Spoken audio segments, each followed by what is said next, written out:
Okay, it's about 5:30. This is the Open Space Advisory Committee meeting for August 15th. We'll start tonight with a call to order, which you just heard. Next, we'll have a roll call. Chairperson Scott. Here. Vice Chair Welch. Member Evans. Here. Member Fitzsimmons. Here. Member Emberson. Here. Member Masad. Member Welborn. Here. A quorum's present. Thank you. Member Masad and Member Welch have been excused for other activities and won't be here tonight. So they had both contacted us with regard to their lack of availability. We like to try to get everyone here, but we realize everyone has conflicts periodically. So at this point, are there any public comments on items not on the agenda? If anybody in the audience would like to say anything in general or have any comments to make, we would be happy to entertain them at this point. We will have other opportunities during the meeting. Okay, seeing none, we'll go ahead. We have minutes from our last meeting. Were there any corrections, comments? These are the meeting of June 27th, 2016. Any comments, corrections? We have a lively board tonight. I could only review for the purpose of typos, and I did not see any, Chairman. Okay, thank you. Appreciate that, Margie. Any public comment? All right, do I have a motion regarding the minutes as presented? I move to pass the minutes. Okay, we have a motion. I'll second. A second from Toby. All in favor say aye. Aye. Opposed? Okay, motion passes. Item 3A. Jennifer, since you have been introduced to the committee, I will leave you the floor, and you and Ann, if you can decide, or no, I'm sorry, it's you and Steve. So if you would proceed, please, we'd appreciate your introduction of our new Deputy Director. Thank you, Mr. Chair, committee members. Jennifer Budge, Parks and Recreation Director. I'm so pleased. Were there any modifications to the agenda? Sorry. We knew there weren't any. Do we want, you're good? Modifications to yes. the agenda? We will be happy to entertain any modifications to the agenda. Is there anything from staff? We do not have any modifications, Mr. Chair. Thank you. Satisfied now? Did we do okay? Yes, thank you. Thank you for the reminder. Sometimes I need it. Okay, Jennifer, back to you. Back to me, okay. Thank you so much. Again, Jennifer Budge, Parks and Recreation Director. I'm so pleased tonight to introduce Steve Bruner. He's our new Deputy Director. He just started at the beginning of August, and we've had quite a busy month already, so he's hit the ground running, and I just really appreciate his support, and I'm happy to introduce him. He comes to us after an impressive 28 years of service with the Marine Corps, so he's done so much, not only for the community, but our country, and we look forward to having him here, and he has a lot of great experience that I'm sure will be beneficial to us, and I'm happy to turn it over to Steve, and he can give him his own brief introduction. Thank you. Steve, come on up. Yeah. Mr. Chair, Commissioners, good evening. For the record, Steve Bruner. I am, as Jen said, the new Deputy Director for Parks, Recreation, and Open Space. And also, as Jen said, I just finished literally just a few weeks ago, and actually retirement's not the right word, transitioning from a 28-year career in the United States Marine Corps into my new job. So I'm very proud of that record. As far as my experience in open space goes, I just recently retired from Pickle Meadows, which I'm sure you're probably very familiar with, right down the road. And up until just recently, we didn't actually own any property. So in the summertime, we have 50,000 acres that we train on, which is wildlife, fish and game property, BLM, National Forest Service, as well as private end holdings. So most of our training is conducted on that property in the summertime, and in the wintertime it's even extended to an additional 10,000 acres, so a total of 60,000 acres. So I have a little bit of experience of overseeing that, and I'm just really looking forward to being an advocate for our community and doing everything I can to support the staff and the local community and our parks, recreational facilities, and open spaces. So barring any questions, that's all I have. Thank you. Thank you. Any questions from the committee? Can't let you get away without one. Oh, go ahead, Margie. Hi, Steve, and welcome, and thank you, first of all, for your terrific service to our country. Thank you. I just wanted to know how easy or difficult is this transition going to be for you between being in a situation where people kind of had to do what you say or you had to do what they say, and now you're in a position where you're going to be herding cats, my friend.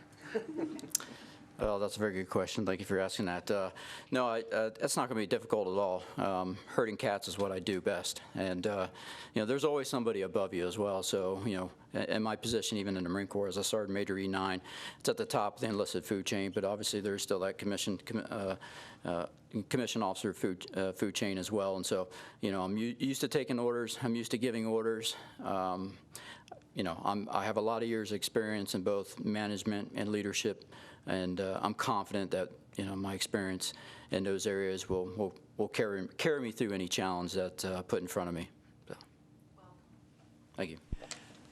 Just a comment, Steve. We're welcome to Carson City, and we're happy to have you as part of Parks Department, and certainly from an open space perspective, we're passionate about what we do here.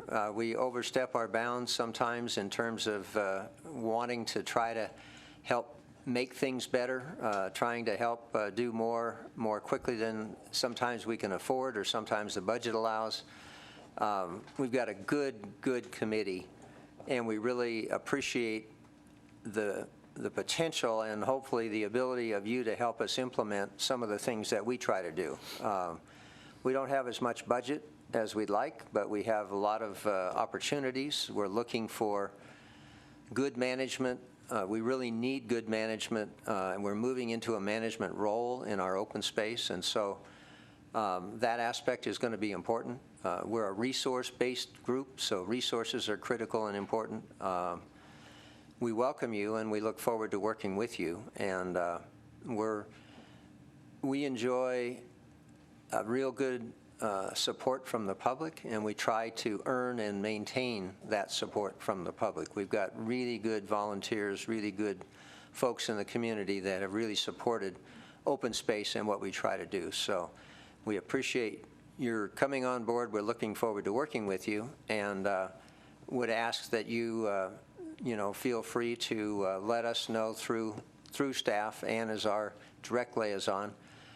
We certainly try to have Jennifer here so we can give her a bad time at meetings, but we care a lot about what we do, and we're looking forward to all the support and help we can get from staff and all the things we can do to help staff, because sometimes parks, open space don't compete as well with some of the more higher profile agencies like police and fire, who have a little more leverage on the budget sometimes than we do. So we try to be careful with our budgets, and we look forward to your help in making them go as far as we can. So thank you very much. Thank you, Mr. Chair. I'm looking forward to the challenge.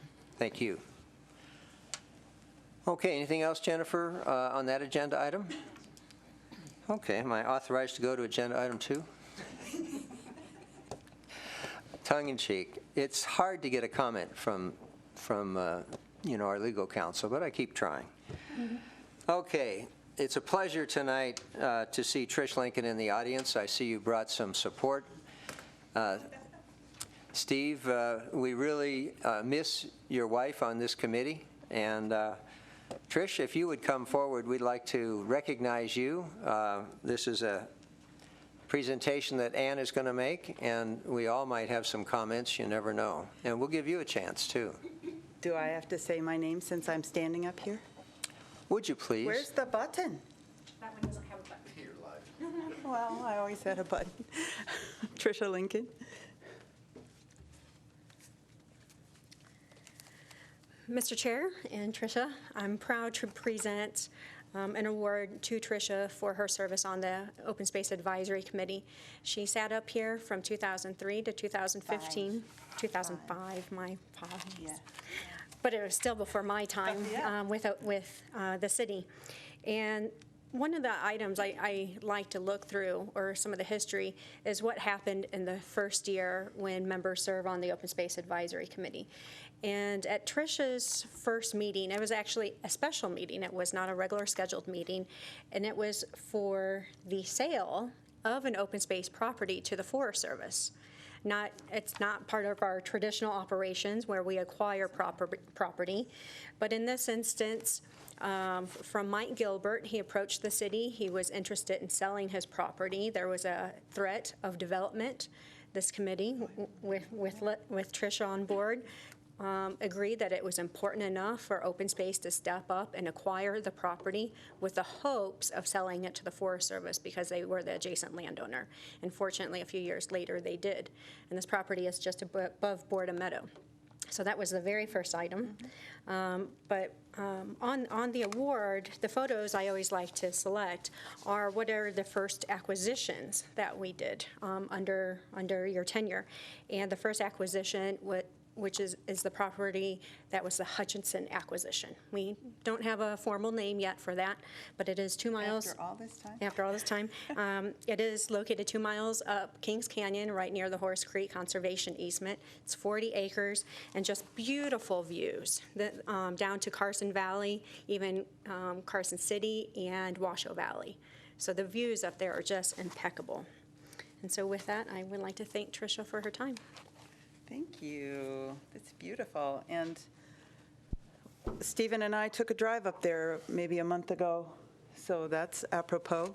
Now, for me, I remember the first thing I really clearly remember, and I think I was involved from the beginning of the conversations about the conservation easement on Horse Creek Ranch.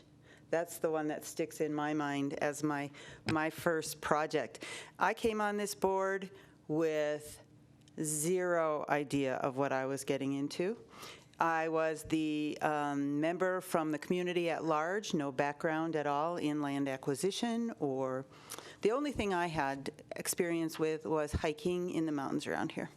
And the board at the time, and let's see, Bruce was here, were so welcoming to me, and Juan Guzman made me feel like I actually contributed well to the process, and it was a joy for me to do this, although quite often reading all the technical reports that were attached to my minutes and my agendas was very challenging and speed read often.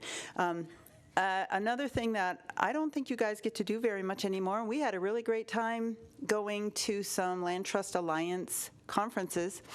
Ann and I were roommates at a couple of them. It was pretty fun. Well, I remember we were roommates in Denver. Were we roommates in Nashville, too? I did go to Nashville. Yeah, so we must have been. Lots of good times at those events. And I miss you guys. I miss serving on this. I've been asked if I wouldn't run for some other boards, and I said, no, maybe someday they'll have me back again here. So thank you all, and best wishes to Toby on your retirement from this board and your move. And I'm sure I'll see the rest of you around, as I do frequently in town. Thank you very much. Trish, thank you. Any questions?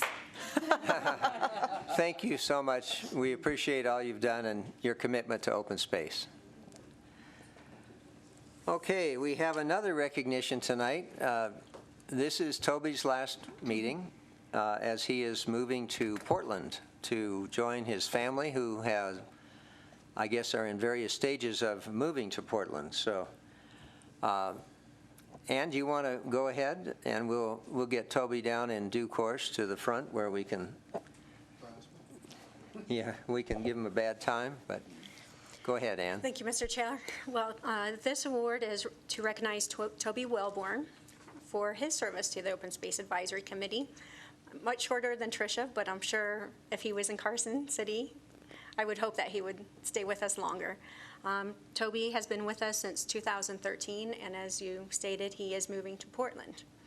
And under Toby's reign with the advisory committee, our first acquisition was from the Potter family, located right at the base of Sea Hill, and many folks know the trail that's right at the end of Ormsby and travels over to the Church of Latter-day Saints.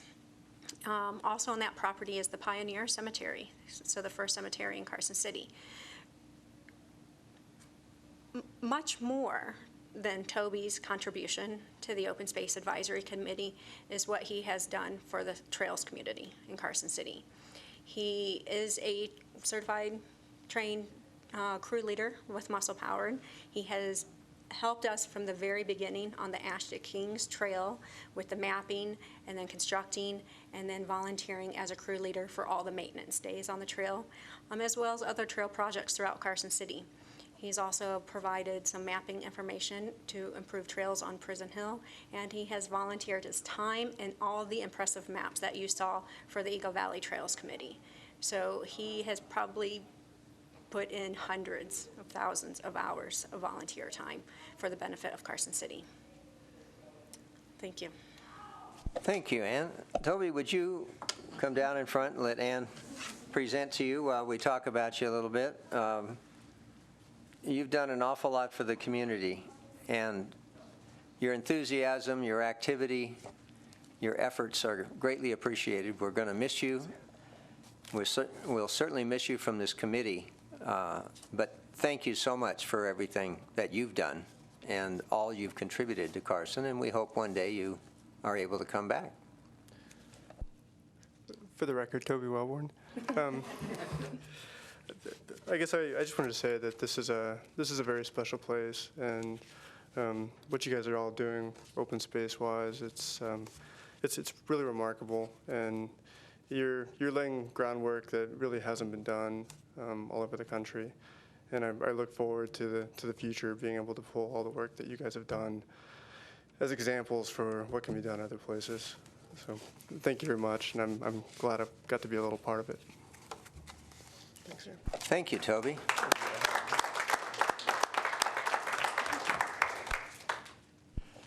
We do have an opportunity for public comment. Are there any public comments? Mr. Potter. Hello, Mr. Chair, members of the committee. My name is Jeff Potter, for the record. First, I'd like to thank Trish Lincoln for her service to this committee. She really, for the open space and our city, she really helped us out supporting our trails early on in the project, and I too hope she comes back to the committee. I also like to thank Toby Wellborn for all of his work to our community, for Muscle Powered, for Eagle Valley Trails Committee, and for being a great friend. You've really improved the quality of life for us now and for future generations, so thank you. And before I get off the stage, I'd like to read something from Juan Guzman. This will take a while because I really don't have a very good Puerto Rican accent, but please bear with me and think of the spirit of Juan. Okay, this is Toby. Thanks for your service and support for so many years. Thanks to Amanda for sharing your family time for the benefit of open space and the betterment of Carson City. One day, sooner than you think, Talia will ride a bike on Ash to Kings and tell her friends, my dad built this rock wall and this amazing curve with just the right features to make it not only safe but fun to ride and sustainable for all of us to enjoy. I want to tell you one more time how much I appreciate your insights as an open space board member and as a friend. Thanks for riding with me at the back, mostly way at the back. Best wishes to you and your family and all your new adventures. You will always be welcomed at our home, and ours too. So thank you very much, Toby. Thank you, Jeff, and thanks for reaching out to Juan for that. Mr. Kimbrough. Yes, sir. Mark Kimbrough, for the record, and I can't turn down an opportunity to congratulate Toby for his new chapter in his life. And I worked with volunteers for years at the Tahoe Rim Trail, and I've worked in other organizations because I'm a yes person too. But Toby's is in a handful of people I've ever worked with at the professional level for his giving to this, for his passion, the trails. And when I first started working with Toby, it was before he had the baby, and after he had the baby, he works very hard for his time. The family comes here first, and then he has his project, and he's excellent at that. And he has given literally, just like was said, hundreds of hours and saved this community thousands of dollars for something that is a passion for him and his trails. And it's like losing a primary key player, and Jeff Potter's going to have to go to therapy. So I don't know if you can get open space to pay for that. You've been there already. And I kept trying to think, if there's only any way, trails are a legacy, so you can get volunteers involved with the place. It gives you, like was mentioned from Juan, which I love Juan, and he talks about this legacy that you built for your daughter and your grandkids, and they can come back here. The bummer was the plaque. It was you're where a graveyard was. So I was going, well, maybe that's a place. A few years come along, you might have a place to put your name over there, Toby Wellburn, so that we don't have to go through naming a trail. You could just have a gravestone there. But I don't know if that's funny or not, but I try to think of how we could give this guy credit. Because what you do is unbelievable to the volunteer community like Jeff Potter and myself. We can't do what you do. We can build trails, we can move rocks, we can do things, but we can't do some of the technical skills that you had. So thank you very, very much for that. In the public forum, wish you well. And your wife gets just as much credit as you do because you guys have both worked out an agreement that it's okay that you do this. And so that's just wonderful. And then I'm going to leave you for a second and tell Trish. Trish, it's critically important that the hiker be on this committee. You were a really key component to that because you're out on the ground. So you played a big role in that, and that was greatly appreciated. And thanks for the chance to say something about Toby and Tricia. Thank you, Mark. Is there any other public comment? Okay, hearing none.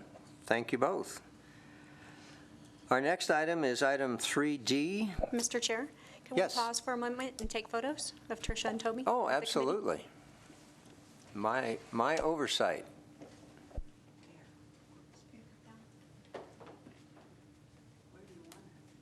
Right in front.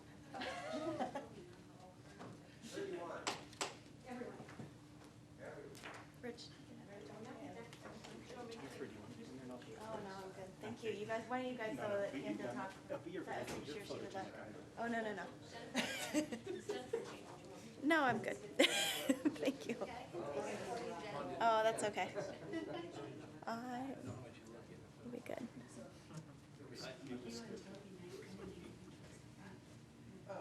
Front or in the middle? You have to scooch in a little bit, though.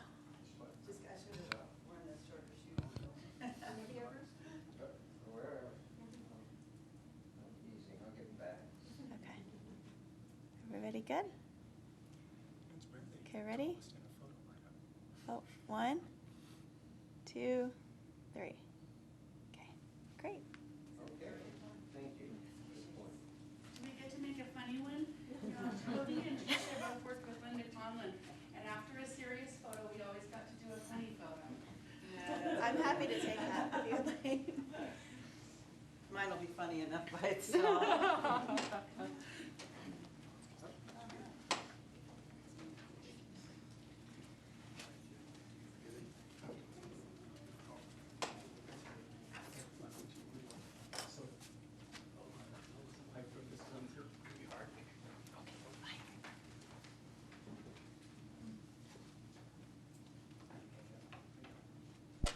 Okay, we're back on the agenda, item 3D, which is possible action, review of the 2016-2017 work plan, discussion regarding current staff, projects, and priorities, and discussion regarding the process for future recommendations and budgets. Before I turn this over to Ann, I just wanted to make a couple comments. I've asked for us to talk about this tonight because I think it's important that as Open Space Committee members, we think and really put together what we want to recommend going forward for our open space, its management, its growth or development. And there are a number of things that we've talked about. We have a budget that really has just started in July, but technically, I think two things. One is we need to be looking ahead and providing some direction longer term. And also, I think there are some things that we can do within the current budget if we help establish what we feel should be priorities in terms of a limited amount of staff and a greater amount of draws on their time. And so I'd like to see us, after Ann makes her presentation, I'd like to see us brainstorm a little bit, talk about what we think are the important things for open space as we go forward, and help establish some guidelines or priorities or ideas that we feel might be useful in going forward from an open space committee standpoint, as well as to help provide the staff with our recommendations or this discussion that may result in more concrete recommendations as we go forward. So with that, I would turn it over to Ann, who's provided a pretty comprehensive work program, and then I think I'd like to see us get into more of a discussion among the committee and among the audience for any comments they may have. So go ahead, Ann. Thank you, Mr. Chair. I think the way I'll work through the staff report is just page by page so we can all follow through. There's 5 attachments to this. There's the municipal code, budget process. So in writing, both the committee and the public has an understanding what is our budget process, what are the dates and different times of the year that the committee has input into that budget. Our functional organizational chart as it was identified in the management plan, the work plan, and the work plan that is in this packet is line by line as approved by the committee, but it has been summarized, so some of the details were taken out, but the content is there. And then the park ranger report, he could not be here with us this evening. He does not usually work on Mondays, and in fact, he's out of town back in Illinois for a friend's wedding this past weekend, but he provided information on what he has seen and experienced during his time with us. So to begin, we have the Carson City Municipal Code, Chapter 1306 is the open space code, and 2 of the items I pulled out relates to what is our purpose for the open space program. And I think most of this the committee is familiar with, but again, it is about preserving, protecting the natural environment and providing for passive recreation opportunities, and that our funding can be used for the maintenance. And then Municipal Code 13.06.060 also talks about the powers and duties of the Open Space Advisory Committee and how you do provide recommendations to the Board of Supervisors on our funding. So not every committee has that oversight, but this committee does. The next item in your packet is the budget process. So I identified key months throughout the year of when staff receives the budget from our finance committee, and then when we bring that forward for year review. So beginning in February is when the finance department provides it to staff. Internally, we look at the expenses in the previous year. Hopefully already by that point we have an idea of what we want to accomplish in the next year. So I try to budget for some of those big projects, and then in March and April is when I bring it to the committee. But that is also your time to make adjustments to that recommendation. And then in May, the finance department takes it to the Board of Supervisors for their approval. The city manager and the board reviews that budget as well, so they can still make changes. Likewise, it's a recommendation to them. In my experience, the board has not made changes on our budget. Maybe they have for others, but not from the open space budget. July is the start of our new fiscal year. And then in November, December, that is the time when we receive the carryover monies is what they're called. So it's whatever revenue was not spent in the previous fiscal year, we're told that certain dollar amount, and we can adjust our budget line items if needed. So we can add to acquisition, we can add to professional services, whatever we like to at that time. In December, if timing allows, we do bring it to the Open Space Advisory Committee for your recommendation. Sometimes we just do not get that in time on the quick turnaround that finance needs it to take it to the Board of Supervisors. But if I do not have time to bring that to the advisory committee for your recommendation, I do provide it as as a FYI. With that said, hopefully I have some understanding from this committee where you want that money to be spent.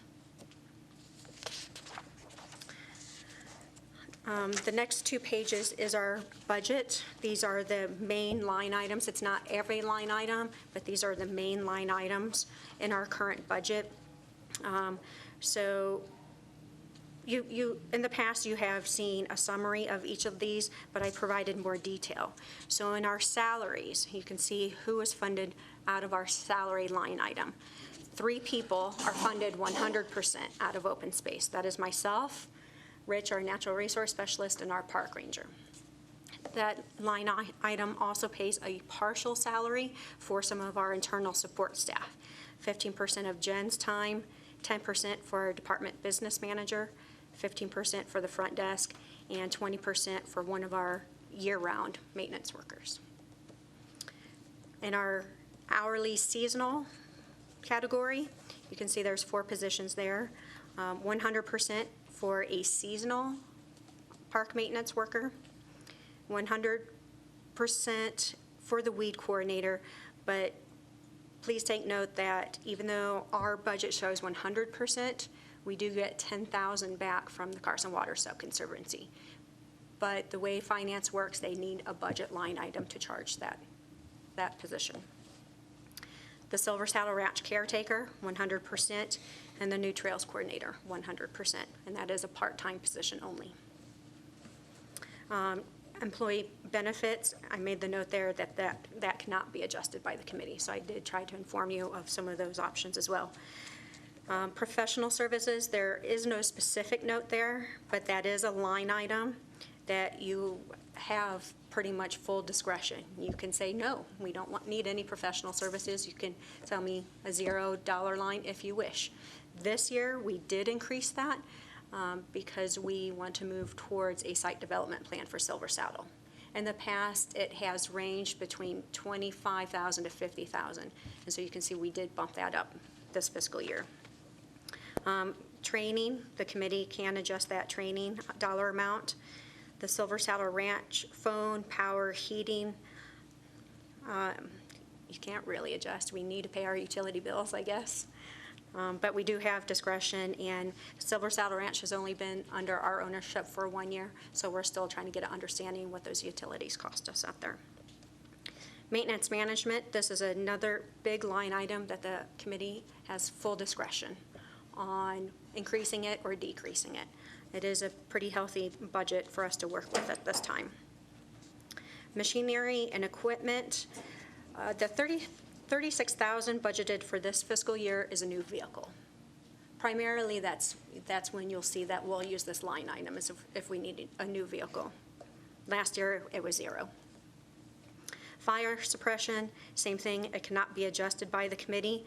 This line item is the kind of the insurance plan that the city has with the Nevada Division of Forestry, and there's 4 accounts throughout the city that pay into this. We are just one of those accounts. The Horse Creek Stewardship account cannot be adjusted by the committee. That was the donation by Michael Fagan for stewardship of his property. The initial donation was $50,000, and so the slight decrease that you see there, we did a cost share with Michael Fagan 50-50 on some fence repair to prohibit motorized access into his property. The inmate payroll is a new item for us this year. This is the great opportunity that we have to work with the conservation crews for maintenance projects on our property. I think I budgeted 1 or 2 days a week. That labor source is extremely affordable for us. It's only 1 or 2 days a week because that's all the manpower that we have to supervise the inmate crew. Travel, that category is the same as training. Whenever staff wishes to go to the Land Trust Alliance or other professional training opportunities, this is that line item. Vehicle fuel, there's not much discretion there because like the utilities, we do need to pay for our gas. The ISC General Fund Internal Service Charge cannot be adjusted by the committee. And I did provide some detail on what services throughout the city are paid out of this fund. It is calculated a little bit beyond our control. In the past, this has been questioned by the committee, and so we have asked the finance department to provide backup. And recently, that property manager position was added to the internal service charge for $8,000 annually. And that position is Stephanie Hicks, and I am certainly using her services to help us on some of our projects. Fleet management, that is our oil changes, wipers, just the items that we need to keep our vehicles running. Land acquisition, this is the third item, and undesignated, that the committee really has full discretion of. So professional services, maintenance management, land acquisition, and undesignated, if you look at those dollar amounts, those are the big items that the committee can say, we feel that we need to spend more in one category or another. The next item in your packet is the functional organizational chart. What this chart shows you is current staff, and actually when we finished our management plan at that time, the Trails Coordinator was proposed, so I'm glad to say we're moving forward on that. And still on the organizational chart is interpreter. That was, it's on here as a future, not an immediate necessity. We hope that our park ranger or others or volunteers can help provide some interpretive hikes and walks. Similar to what I did with Cooperative Extension a few weeks ago with their 4-H youth range, with their day camp up at Spooner Lake. We did a 2-mile hike, did some plant identification. I talked about forest ecology. So I enjoy that, but it'd be great if we had more people who had that knowledge as well. So the work plan, the next couple pages, is the work plan approved by this committee and also by the Board of Supervisors.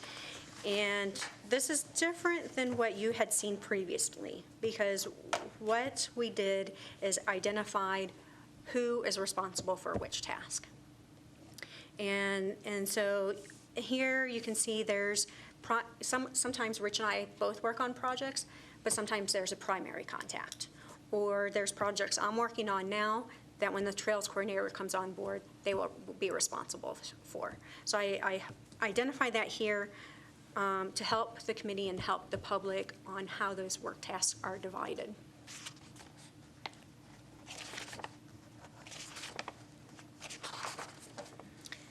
And the last item, last attachment, is our memo from our park ranger, John Costello. I just thought it was a very well-written, comprehensive report from him. Now taking a minute and just going back to the staff report, one of the items I felt that I needed to include in here for you as well is not reflected in any of these attachments are some items that take still a significant amount of staff time. They're not necessarily a work plan, but it's just day-to-day operations on the things that get thrown to us. So for example, the first one on there are city-wide requests, so from Public Works or from the fire department, from the police department. Probably about every other week, there's an outside request that takes time for us to research. There's the public request, daily phone calls and emails to the public, and sometimes it's time to address items of concern, broken fences. Today, Rich and I took a tour out to Carson River Canyon. Our rules and regulations sign is down once again. About every 3 weeks, people feel like they need to take it out. And so now we need to respond because we want to get it back up. We want to show that presence, that we know it's down, we're here to put it back up. Meetings. Every time we bring an item to the committee for a recommendation to the board, that's one item that we need to prepare for you, but now I need to turn around, or Rich needs to turn around and prepare meeting packets for the Board of Supervisors. And meeting materials just taken an amazing amount of time. Seasonal crew and inmate supervision. Some of the background here, we do work with David Navarro, who is our park operations manager. David is not on our payroll, but he does supervise the seasonals. He is also responsible for the inmates. And that the inmate can't change. They do need one point of contact. But Rich normally coordinates with Dave to find out who we're working with each week, which seasonal. And if we're lucky, we have the same seasonal that works with us, and they're getting to know our areas. But still, it's a couple people, like a middleman, that still we're working with because Dave supervises the seasonals. Unfortunately, it is a seasonal job, and there's a high turnover rate. People find full-time work, or they quit for some other reason, but it is a high turnover rate. When that happens, it is time out of Rich's schedule to go out to our properties, give them orientation, give them an idea of what our expectations are to do a certain amount of work about fences or repairs or signs, trash cleanup, breaking up fire pits. When we are working with new seasonals, he is spending at least or up to 40% of his week working with the seasonals. So when we look at our projects and time efficiency, unfortunately, that's where we are right now. But I did want to advise the committee of that. And then volunteer projects. Volunteers are great, but they do take time. Rich and I are both working with different Eagle Scouts for projects this fall. Are there any questions? At this point, I think I'll call for any public comment on the staff report. Is there anything? Okay. Before I go back to the committee and challenge you, I would like to point out, you have a memo from John Costello, who is our park ranger. It's amazing to me what he has done. I had talked to Ann about having him come and just talk to us tonight. He normally has Mondays off, and you begin to realize the impact on his time when you start adding those things to his schedule. So I would really appreciate if you would tell him how impressive this memo is in terms of what he did and the way he did it. And my reaction was, that's not exactly a park ranger. That's a lot of potential for other kinds of capabilities. So with that, maybe to put it into a context, at least from my own perspective, Ann has outlined a work program that we have. We've identified way more things than we can do. We've identified the red flags that really irritate you if you're looking at budgets that you can't have an impact on, but we've also identified the things that we may be able to have an impact on. So I'd like to ask the committee to, give us your thoughts. Let's discuss the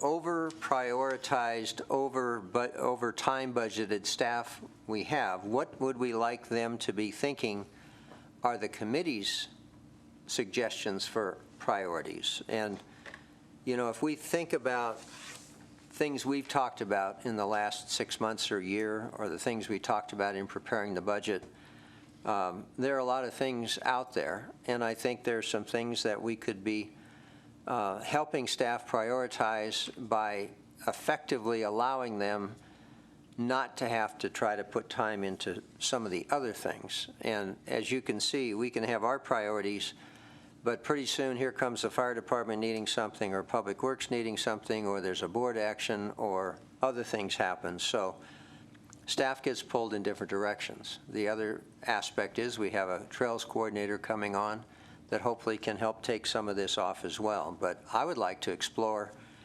are there places we could have help for staff in selected areas that might allow some of the things to go forward that would be useful and impactful on the community from the standpoint of helping them enjoy or understand or be better aware of their open space. So with that, I would open it up to the committee and ask for thoughts and ideas. Margie, did you have something? I have a quick clarification question. You mentioned that the Trails Coordinator is coming on board. What is the status on that? Is that going to be happening in the next couple of months, the next 9 months? The item I'm working on right now is getting the infrastructure in place, the phone, the computer, the desk, so when the person comes on, there's a place for them to sit. So I need to make sure all of that is set. Finalizing a job description and then recruiting, hopefully, by the end of the year. Thank you. I just, it helps to know who all we're going to have at what point when we're figuring out who can do what and what the priorities need to be. So thank you. Is it possible to use some of that professional services money to help with that, to free you up for other things? To get the trail coordinator in place? Not really. Yeah, thank you. That doesn't mean we can't use professional help in other areas, I think. So, Laura? I want to start out by saying that this has been, for some reason, just this presentation and the materials that you obviously worked so hard on for tonight have really gelled a lot of things for me. And so it's not just the public, it's really, I don't know, all of a sudden I'm seeing some lights I never think I saw. One of the things, is the amount of time you spend preparing for us and these board packets and all of these things. As I go through this, the work plan for the fiscal year, I see all of these things that can't be really delegated, but it can be divided or apportioned, but this is your job. I can't imagine how organized you are to keep these functions going. I did see 3 things that I did feel maybe we could use a professional services money for, and maybe some of, like there's one that I think we could maybe form a subcommittee on, that you list here as items that were, because of obvious reasons, there's been limited progress on, and they're each things we've talked about, I think, for several years. One is signage. The other is ordinances. And the third is the website. And in my mind, those are things that professionals that would be a good use of professional services funding, because it's a special skill set, and it just seems like something that we could maybe do somebody that, a reduced rate because of who we are, but we just kind of handed some of that stuff off to them because, you just don't have time to do those things. And those are things other people, I would think, can do. And the ordinances, if we've been talking about them for a long time as I read, the memo that was produced, which I agree is excellent, from the ranger. I would be willing to help. I'm sure that our esteemed deputy district attorney would be able to help. Anybody else that's on the committee. And I didn't have time because unfortunately I've been traveling. I just looked at this afternoon. I think if we go back on the minutes, we're going to see specific issues in the ordinances that we've agreed upon. Going back maybe even a couple years, but certainly, and we know there's a consensus on those issues. We can just get those things drafted. I'm sure the DA's office would take the lead on that, and if anything I could do, like the research through the minutes, and just get that done so that can just be something that's done, the signage and the website, because those 2 things, signage and website, really are the kind of the public face of open space. And so that would be my suggestion, that we do have some money, and we do have the goodwill of the community, and maybe I would just consider kicking around, depending on what the committee feels, and obviously what staff feels, because I really don't want to step on anybody's toes. But those 3 things, maybe we could just have 3 little working groups, one on ordinances, one on signage, and one on website, and we just undertake finding somebody, figuring out what it would cost, and then kind of, because obviously the signage and the website is going to take informational input from you and design input and stuff like that. But would that be helpful to you if we took is there anything that I've said that you think, no, that's really not a good idea? No, I completely agree. I think those are 3 great examples of where professional services can help. Yeah, I agree so much with Laura over that, especially the website. As when Bruce mentioned coming up with, thinking about what it is, priorities and things like that, and then John's report and, our rules sign once again being pulled out.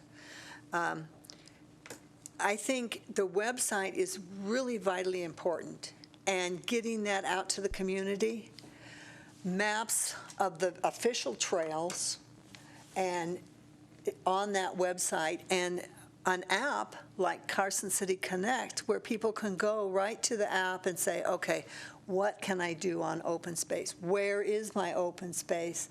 What trails are legal can I use? Things like that, so that we educate the public more. A lot of what's happening, like in the Carson River Canyon, sure, there's a few hard-headed fools that we will never convince of anything.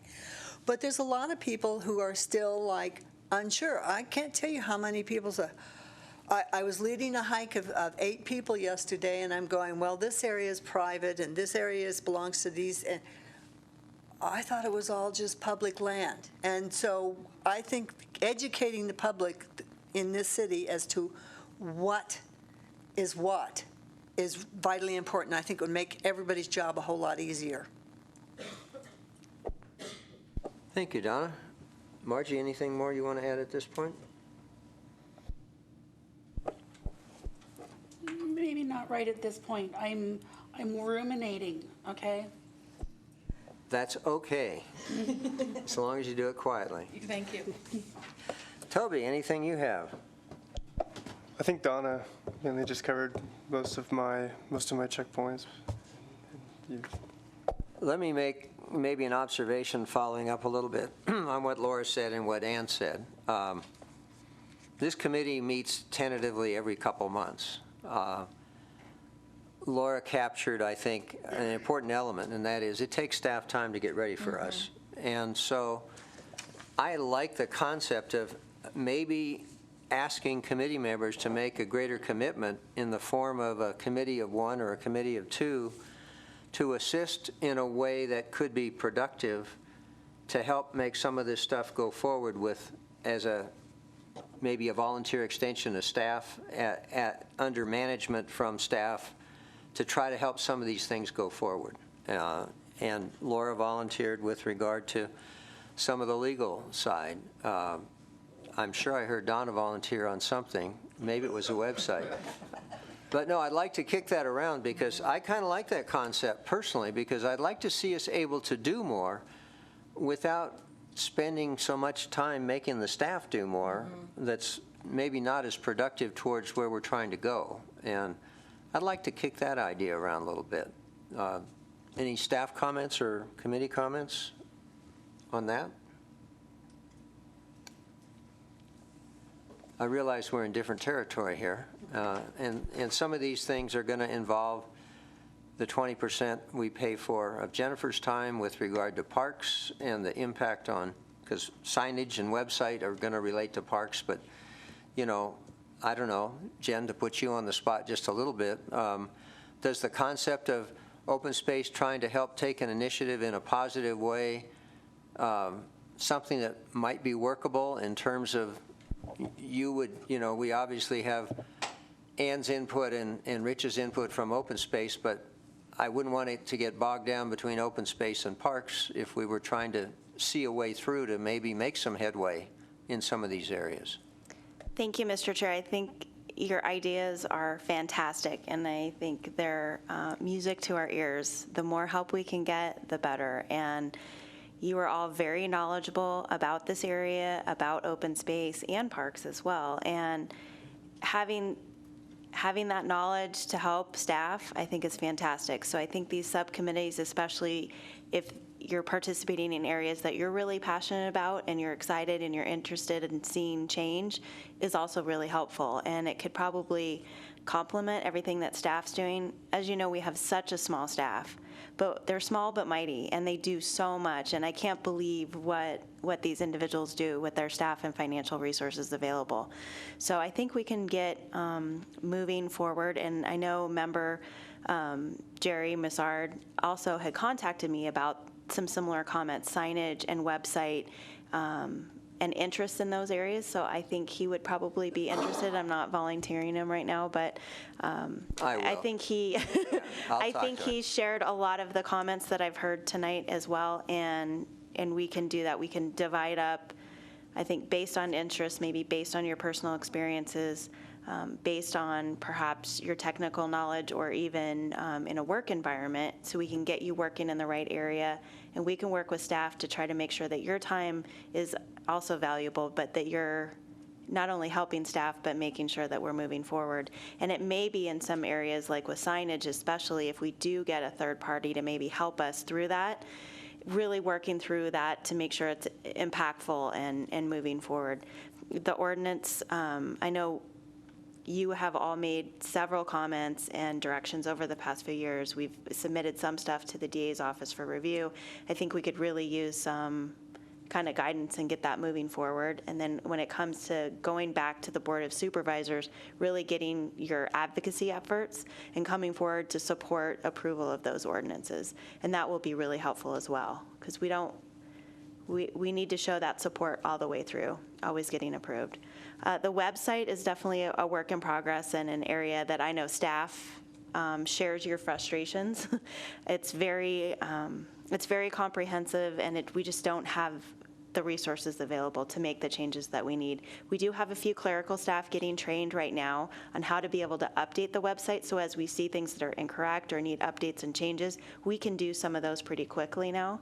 When we identify those. But the previous website had hundreds and hundreds and hundreds of pages. So every photo that you saw on the old website was literally one page. So we have staff working right now to try to consolidate that so it's not so cumbersome. And then we do have an IT person that's been assigned to help us and has the capability of creating videos, banners across the top, a lot more visually appealing focus on the website, because we want people to see photos of our open space and our properties and really getting that visual connection. Our trails, things like that, we really need to have a lot more of that in there. But if we could have, someone help us look through our website and say, oh, that's incorrect, that really doesn't read right, how can we change that and work on that, we would be so appreciative to have that help. Thank you, Jen. Yes, Laura. I'd just like to follow up, just a little clarification. The way I'm looking at what Anna's produced with the current budget and the balance as of 6/29, that's money that we didn't spend, right? Mostly. Mostly. There's a few last-minute bills that are still coming in. So we have let's say $35,000 for professional services that we didn't spend. Couldn't we just, and again, every organization, community organization I've been involved with has always stumbled on the website, because it's just always a problem. And I just have to believe that if we left here tonight with Jerry, who's not here, I think he may be golfing, no, he's not golfing with my husband for a change, but, if we left with one or two people on this committee that just kind of took on, I'm taking on ordinances, and that's really not a big deal. And I'll see it through with the advocacy and all of that. And obviously, we will, before we do anything, it's coming here. But for the website, really, that is a skill that you just have to go into the marketplace and get a professional to do, and do it right.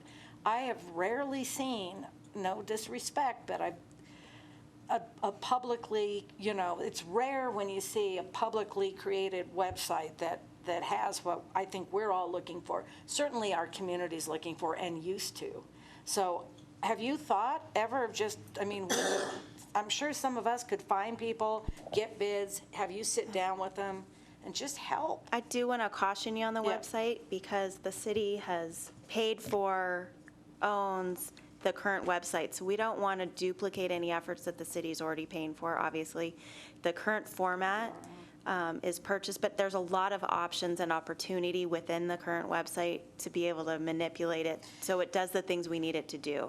So we don't want to reinvent the wheel and repay someone to redesign a website that the city just paid for. So what we need to do is we need to make sure that the content is correct. We need to make sure that things like the menu on the left-hand side when you go in the website makes sense and it's user-friendly and it's naturally going to get you to the areas that you want. But then what we also need is on that content piece, like you said, Member Iverson, about the trails. We need to have all of the trails maps and we need to have links to everything and we need to be able to navigate to the top areas where the public is calling on a daily basis and talking to Ann or Rich, but we need to be able to direct them to the website. Oh, it's all right here. Anything you would ask is all right here. Can I just say something? Can't we just do our own, I mean, it's a whole different thing. On your website, you're just bogged down with the format and the framework that government has, which you have to do because it's all public and we're transparent. What I'm thinking of is something like an app where I'm blowing into Carson City. I don't care about all the other stuff on there, and I don't want to navigate through a city government website. I just want to do Carson City open space, and I get on there, and I see where the trails are, and I see what the uses are, and it's like so much less, but so much more accessible than what you're doing. And I don't know, there's probably some ordinance saying that we can't just have our own, like, app website. But doesn't, like, Genoa Trails, don't they have it? There's a lot of apps with what you're talking about. I'm very familiar with kind of where you're going, and I think we could work with IT and see what our options are, and if there is something that we need to invest in to make that happen, we could bring that back to the board. But we could definitely work with IT and see what our options are for something like that. Well, just recently, the city has upgraded its website, which you then linked to, and I think it's a big improvement. And the new Carson City Connect app is fantastic. So who worked on those two? Is that somebody already in the city that could then work on what we're looking for? Yes, so the Carson City Connect app is more of like a service request, and then there's some basic information and facts also available on that. You can find information about the Board of Supervisors, there's some information, and we can get that updated. But that was purchased, it's a product through Acela, and it was purchased through the IT department. I'm not sure of the funding source, but it was a module that was created from Acela just for that purpose of having a service request. So that's really the only function that Carson City Connect pretty much does, but it does have some basic information in that. And then the website was also through our IT department, so we can work with that department and see what other options, that you'd like moving forward. But I do think an app is what we're looking for, so that, because let's face it, my kids don't even use a desktop anymore. They use the apps on their phone. That's what you live with. And so an app specific to open space that directs you to the open space, what you can do and not do in open space, and where the trails are, and all of that, I think is something that we really desperately need. The good thing is right now, so Public Works just hired an asset manager that's working with the city's GIS system, and previously we used to have a contract with Douglas County. They provided GIS services for the city, and now the city's taking that over again. So it's a really good time to have the app idea on the forefront, and we can take all that data that's been captured and on every trail, and we can take that information and dump that into the app, because you want it to be accurate, you want it to be timely, you want to have it user-friendly. So I think we have a lot of the meat and potatoes of what we would need for that already available. Do we have it all? Probably not. But we get questions every day. That's probably the most popular question. Where are the trails? Where do we go? How do we get there? And we don't have a trails guide. We have piecemeal maps everywhere. So it would be very user-friendly, not only for staff and assisting the public, but for anybody that comes to Carson or lives here. What, did you, go ahead, Toby. Well, I guess I'm kind of hearing two things here, and just for clarity, I want to make sure. So really, we kind of have a content issue with the website. So I think as far as the committee and staff goes, it would be prioritizing what that content is and how important it is. So I guess with that, is there a tracking, or is there any kind of tracking that's being done on links for number of hits or anything like that to help with that, and melding that with like staff requests? And I guess second, and I'm sorry, I'm going to kind of roll this all into one, the GIS component, or the geospatial data for maps and whatnot. I think having the new asset manager, I think that will help. You know, we have a lot of that data has been put together with volunteer work. It's never going to cover everything. You know, identifying an update cycle and making sure staff and the committee agree on that update cycle to do it, and then maybe putting an RFP out for maybe the mechanism to put that out via an app or a web mapping application, because you know that may be beyond the scope of what IT can actually do for the city. You know, but there are plenty of applications that do that are pretty affordable.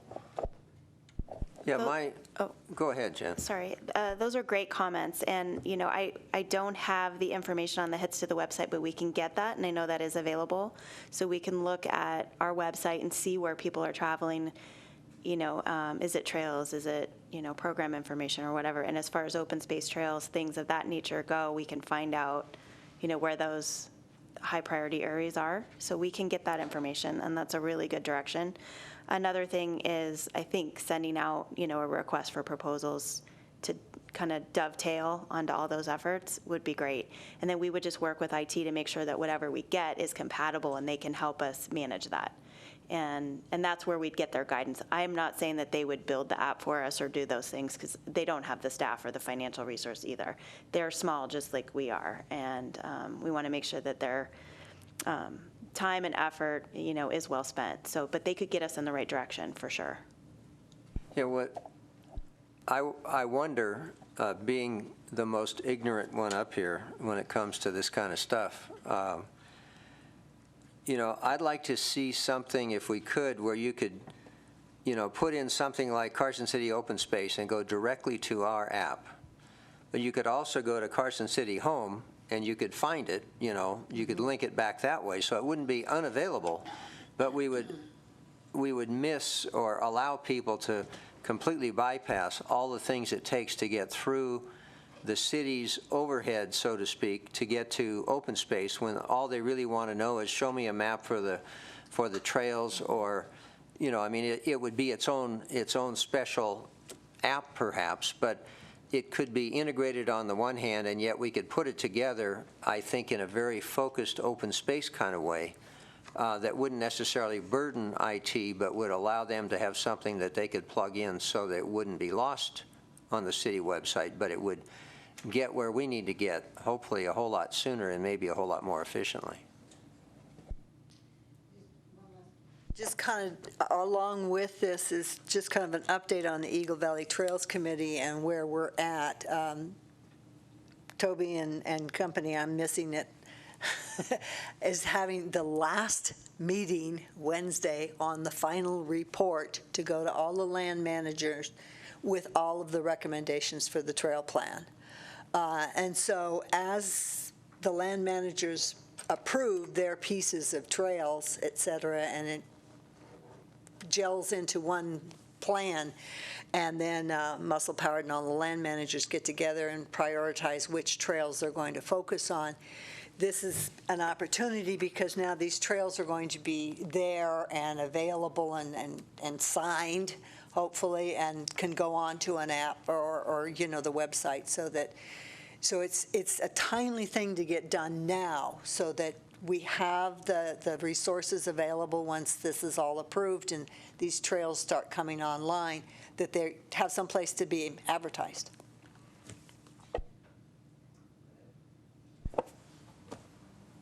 Yes, it's a really important, it continues to be, it's been years, a really important time to get this information out there. As I'm hearing this discussion, what I'm thinking is, wait a minute, we just did what we said we didn't want to do, right? We're thinking, okay, let's take this off your plate. And it seems like now you have 3 more things you got to deal with IT because we're sitting up here. And this is to follow up on all these comments. If there was a consensus that we have the money, and I believe we do, to just give this task to somebody, a person that doesn't work for the city, and have them go talk to IT and have them find out from the collective wisdom what resources there are, and then talk to IT about exactly what Bruce said, which is, can we be like a little satellite out there, in the cloud, and you can link to it through our cumbersome city website, but you can also bypass it.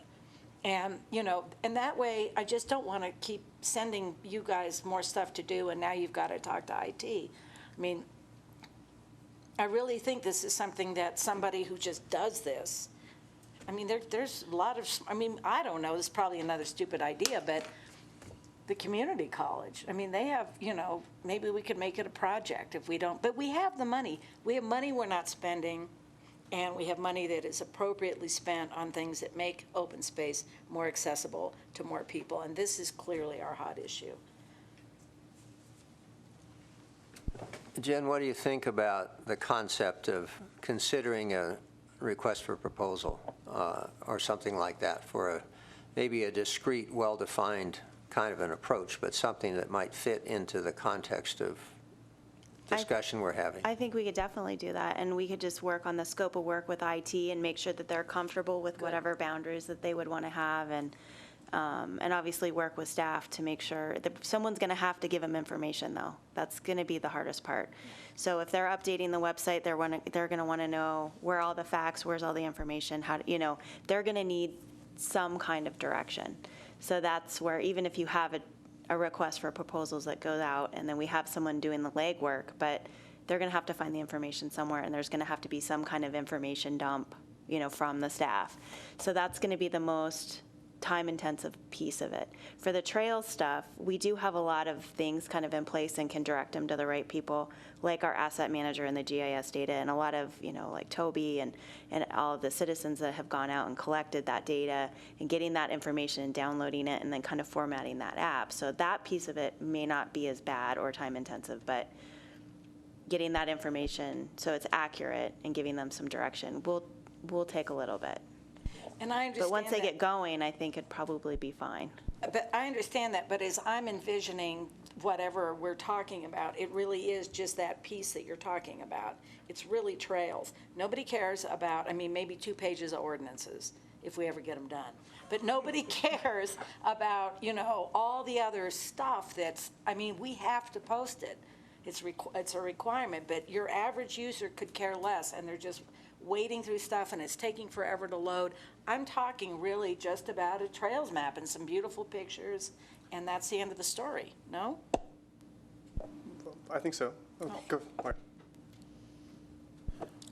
I'm kind of, I have been ruminating solidly all the way along, very quietly, but Laura said something that gelled the final piece of what I was trying to think on with this, and it's another one of the tasks on your list, or another series of tasks on your list. It's surveys. And I'm thinking that, again, professional services, someone who could work with a community college class or an intern for a small stipend, including someone with professional expertise. One person that comes to my mind is Sheila Anderson, because she has done this sort of work a lot, but do professional work and get a student involved. So for one thing, it'll be less money.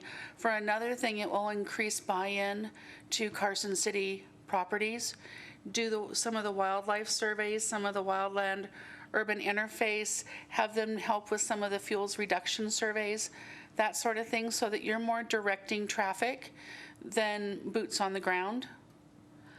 And again, that seems to be something that perhaps professional services could be utilized. Now, are we way overspending our professional services budget? No, we have an increase in the current year. Okay, well, I mean, I'm looking at it from my personal standpoint of all of you people are my friends, and I know you're all overworked. And I love open space, and I don't want any one of these pieces to fall out of the open space because they're all extremely important and necessary. So I'm trying to think of ways to work smarter or to change the paradigm to give us some new ways of thinking to take us down some different pathways. There's the product of my rumination. All right, thank you, Margie. Did you have anything? Other comments? Toby? Oh, excuse me. Go ahead. 2 comments and questions. Perhaps in response to what Laura had suggested, or seeing some of the work that was maybe coming back this way, so I want to toss it back. Is we can develop an RFP and try to get help on a website.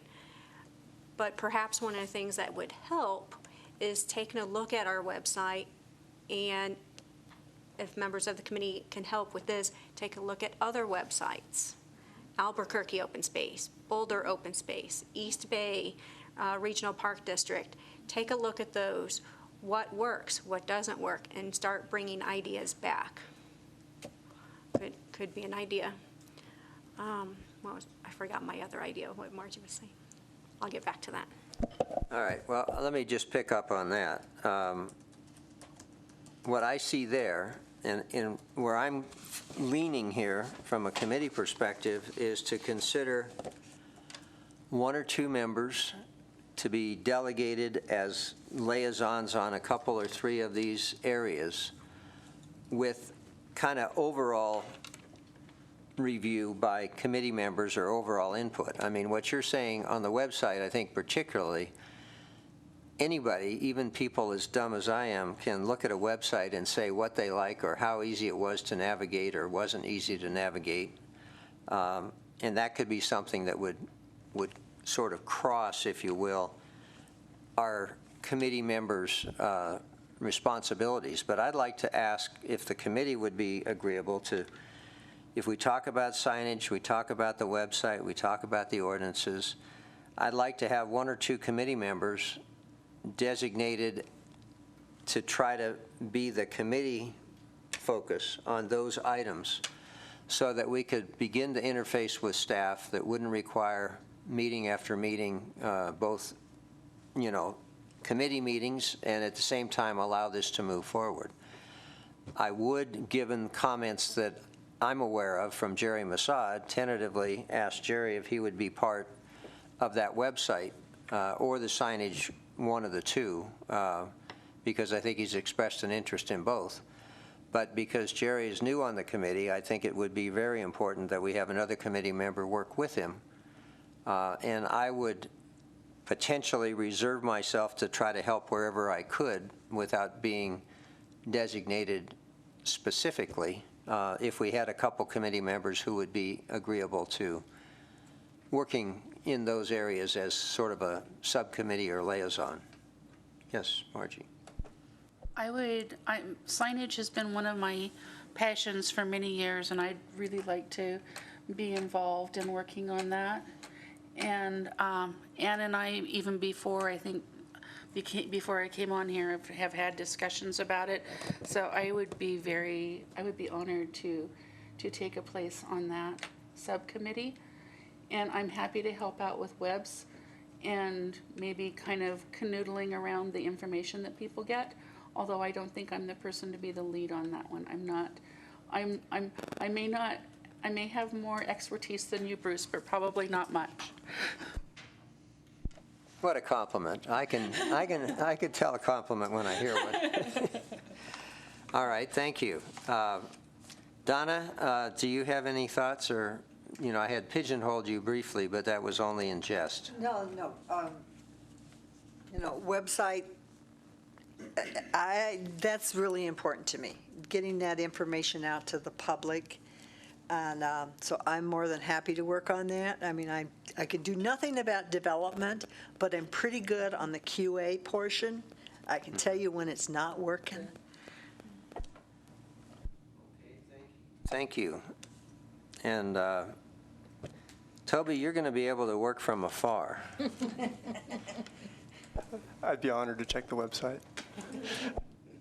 I actually do have, I guess, a comment and then one more question, if that's all right. As far as like the web and signage, we're thinking signage as permanent signage, kind of on trails or open space properties. Also consider maybe temporary signs to show the other things that are being done by open space, weed treatments, wildlife surveys, just that kind of stuff. So everybody's always interested in that as well. So, knowing that there is change that's happening and there are things that open space is doing beyond just purchasing properties. I guess second, I'm kind of curious in that, hearing 20 hours per volunteer project. And I pepper you all the time with volunteer stuff. So I'm sorry for taking up so much time. But I was kind of thinking with that, has the idea ever been tossed around about doing a kind of a nomination window for volunteer projects and Eagle Scout projects and that kind of stuff? Just that way you're not turning people away, because I think the volunteerism is really important. But that way you're assigning things priorities for the year, and so nothing's getting shorted, and that it allows staff also to have time to focus on those individual projects, and that way we're hearing multiple projects at once and getting decide priorities on them versus us coming to you and coming to the committee and staff with ideas that really aren't fleshed out, that need more time to get worked out. At least within our department, I don't believe we have gone through that process of like an application nomination process, but I'll ask Jen on her experience with that too. I think it's a great idea, given what limited staff and financial resources are. From what I've heard for how many volunteer hours, I know I've only been here for 2 months, but we have a great interest in the community to want to help and want to work on trails or in our parks or on projects. And I would love to go toward the overall goal. And we don't financially have a way to support it right now, but doing a volunteer coordinator for our department, a full-time coordinator, so we could manage those projects, manage those people, be a little more efficient, and the dollar value that we would return in savings would be in the hundreds of thousands of dollars. At Washoe County, our volunteer coordinator more than paid for herself just from that dollar back. Worked on grant projects. It's great match for grants, in-kind support, and you get so much done. But it's good to have one person really dedicated to that effort, and we have a very piecemealed effort in managing volunteers right now. So it is a challenge. But I would love to go toward that being an overall goal that would not only just be for open space, but for parks, recreation, and for trails as well. Actually, I talked to Roger about this, a while back, because I had been considering, I'm trying to expand my walking and hiking program. Now we're in the process of signing an agreement between Muscle Powered and Carson City on that. And I had suggested that we look for a grant to get a coordinator to coordinate that and use that coordinator for all things, because as I expand my walking and hiking program, I can't lead all of them, so I'm having to get volunteers myself. And it would be really nice if we had a grant that we could use to fill that role of volunteer coordinator and outreach to the community, because I see a volunteer coordinator as being a big outreach position also. So I think that's, I don't know how to look for grants. If I did, I'd look for it for you. But sometimes I see grants come through, I get a lot of stuff. And if I ever see one that looks like it might be for something like that, I'll definitely pass it on. Just following up on Toby's suggestion, I think we all agree that would be ideal, however, that could be funded. But in the meantime, before we have that, if we did have a nominating period, like from January 15th to April 1st, and everybody knew it, I think that would be helpful with your limited resources. I think it's a great idea, because then it's not just, this sounds like a great idea, let's do it, and that's 20 hours of your time. Then you can just figure out how many 20-hour bunches you have and just say, sorry, we're going to have to do that next year. I mean, I think that's a really good idea. What I'm thinking about, and I please know, I agree completely, but I also believe that this community is going to take some time to get used to a very structured process like that. And perhaps having the first 2 weeks of each quarter being allowed for nominations, so that the Eagle Scout, who only just figured out that he's ready to run his project, he still has a window that he can get to and get it done during that current period that he's trying to do. Don't make it a 3-month, but make it a couple of weeks, 3 or 4 times, to give you guys a chance to sort out the ones that are most viable. And maybe those proposals should come by one of us first. Perhaps one of those should come by the Open Space Advisory Committee to see if it's fleshed out enough to take to you guys, so it doesn't take so much of your time. I'd like to follow up in a different direction, the idea of a volunteer coordinator. And I'm thinking now about our next budget year. One possibility would be to consider working jointly with Parks on the possibility of suggesting a position that would be jointly funded. And I don't know, we're talking about a significant amount of money, but if the Washoe County experience is that it more than pays for itself, if we took some 20-hour blocks away from Ann's time and Rich's time, maybe we see a benefit. And I think a question for you, Jen, and then maybe a discussion item for the committee is, do we want to think about that as something that might be plugged into next year's budget? And I realize you can't answer completely, but is that something you think from a Parks perspective, if you paid your 75%, that it might work? You are the master negotiator, for sure. I think it would be a great investment in the community, in the park system, and the open space system to have a full-time volunteer coordinator. In my mind, I think it would be best served if it was a shared cost. So that way, as projects came up, I don't know what that percentage would be, but I would definitely be more than willing, and I'm hopeful that you guys would be as well, to lobby the Board of Supervisors for additional support for that. We need more boots on the ground. Right now, we need more people in the field. We don't need more people at the top. And getting volunteers and getting that labor force out working, getting youth in the community contributing back positively, there's just so many benefits. Now, while that volunteer coordinator at Washoe County more than earned itself based on those volunteer hours, sometimes she would also seek out grants and try to seek out those alternative funding sources. We did have her trained to do that. While that wasn't the majority of her time, it was really beneficial, so she could be well-written and tell that story if we needed to get donations to help support the program, whether it's water or water bottles or supplies and ways to have, volunteer appreciation kind of support and a budget for those things as well. We didn't really have a budget for that, so she sought out donations and made that happen on her own. And it would be a good investment. Parks needs it, open space needs it, we need it for our trail system. You can work with other groups like Muscle Powered and other interest groups and really utilizing their time as well, so they're not chasing around, who do we talk to about this project? And it makes us appear to be more professional and together, and we get that going. And they could manage, Eagle Scout projects or you name it. It could have so many opportunities. So it would be a good investment.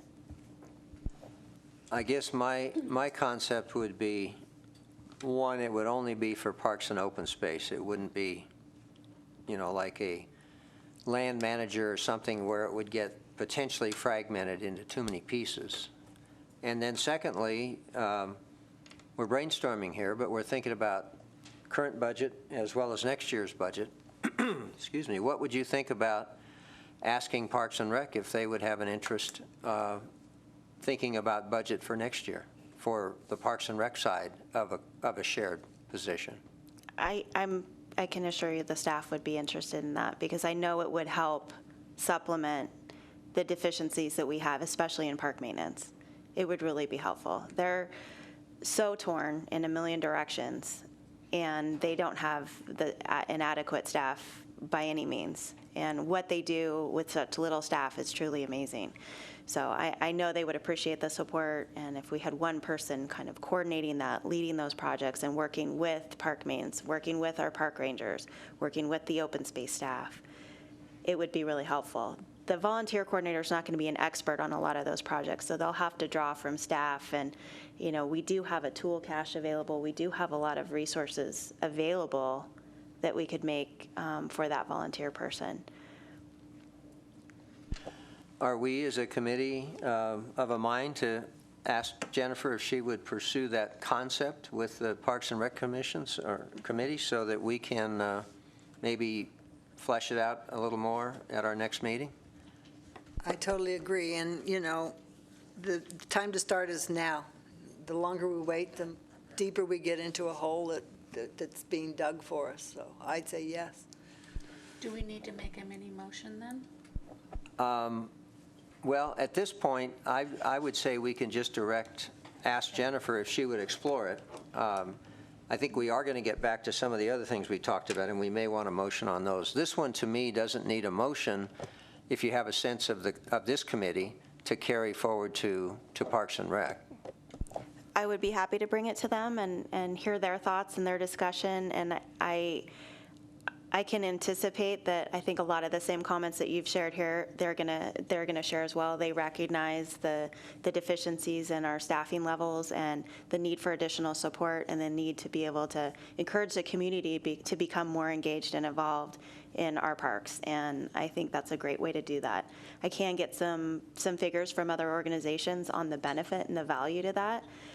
We will need to lobby for this support. We've had supplemental requests in our department asking for things added to our budget in recent years, and we haven't been successful with any of them. So we need to go about it in a different manner and try to start early and go hard at those requests so we can help educate, those that do have the budget strings and be able to do that to invest in the park system and invest in our community. No, I don't. I think this is something that probably really should be our highest priority.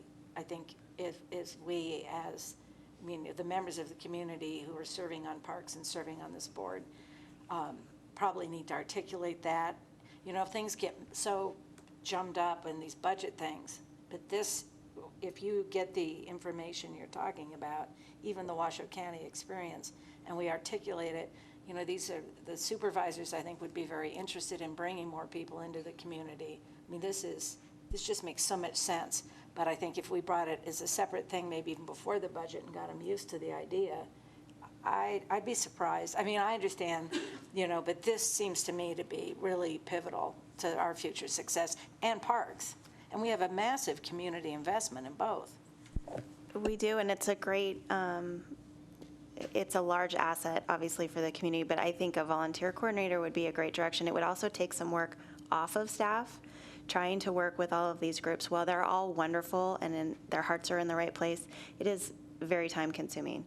So for river cleanups and working with Kiwanis and working with special interest groups and Muscle Powered, and it's all wonderful, but it does take a lot of time from staff, and then they could possibly redirect their time in other areas. So while we would get more work in the ground, at the same time, it would take some work off of staff, and then they could hopefully refocus their time. I think, too, the right person potentially has grant writing capabilities, which is another place that staff is required and has very successfully spent time. But if we could get somebody who really knew grants to do the framework so that staff could fine-tune them and take care of the dotting the i's and crossing the t's, we might be able to free up another block of staff time. So, and this committee is not shy about lobbying for what it feels is important, and we feel strongly about that, and I think we've been very fortunate to have our elected officials really receptive. When we bring forward ideas, we try to bring them something that makes sense, that's good for the community, and I think they appreciate it. So we would certainly anticipate actively being involved if this were to go forward. And to, you can let the Parks and Rec folks know that we'd love to work with them in a cost-shared, mutual benefit kind of way. I mean, I think it would be good, and I think it would help send an important message to the Board of Supervisors that this is not a fragmented effort. This is something that really makes sense, and you've got a lot of folks that are passionately involved and supportive.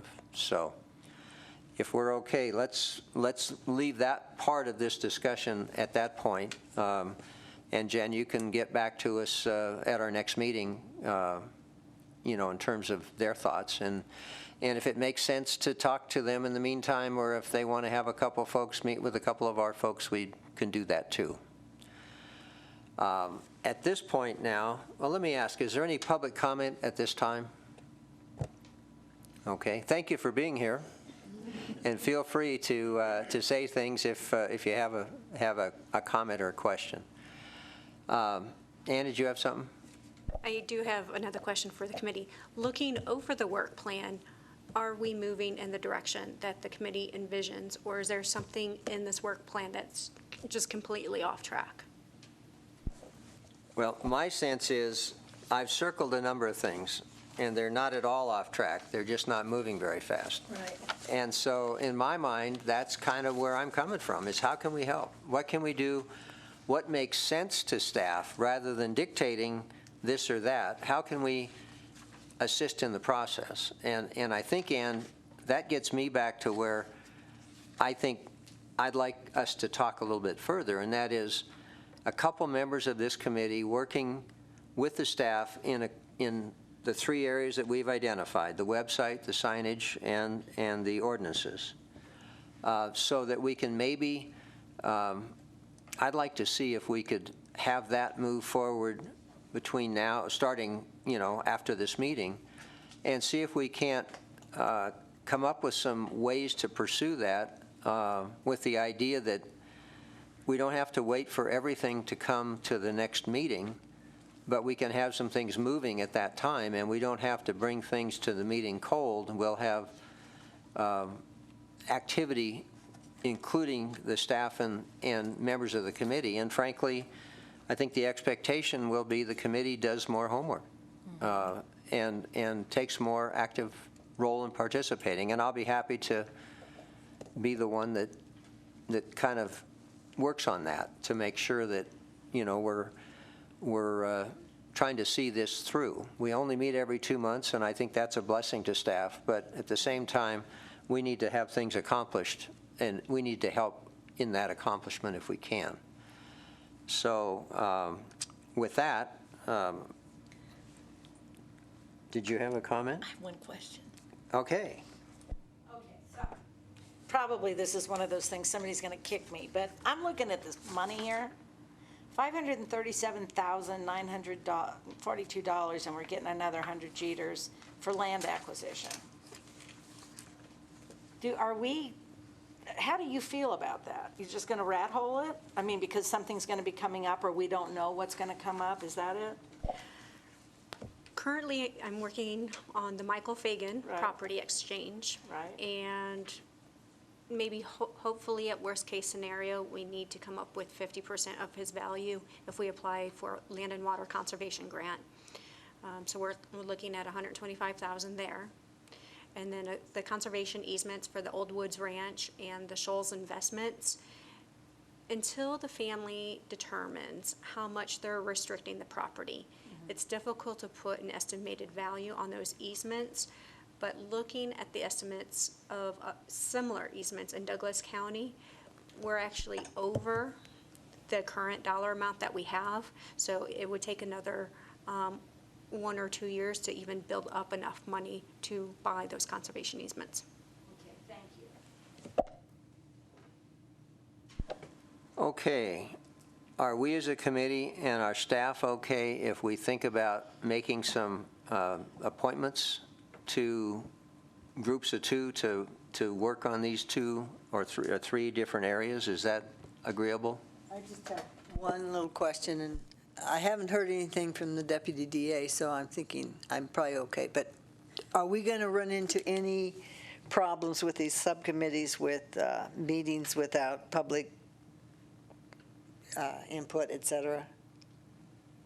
Well, Because I think we heard at one time we had to be very careful about subcommittees not being, advertised on stuff like that. well, just to make sure that we're clear, I guess my sense is that we're talking about a couple people as a working group, if you will, rather than a subcommittee type meeting. But I think we need to make sure we're staying on the right side of the open space requirements.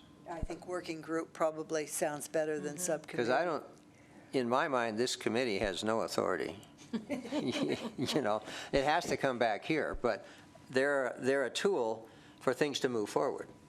This committee works pretty well together, and I think we have a pretty good sense of allowing committee members to really help explore things so they can bring them back in a way that is going to be pretty much in keeping with what most of the committee members have in mind without, any predetermination or anything.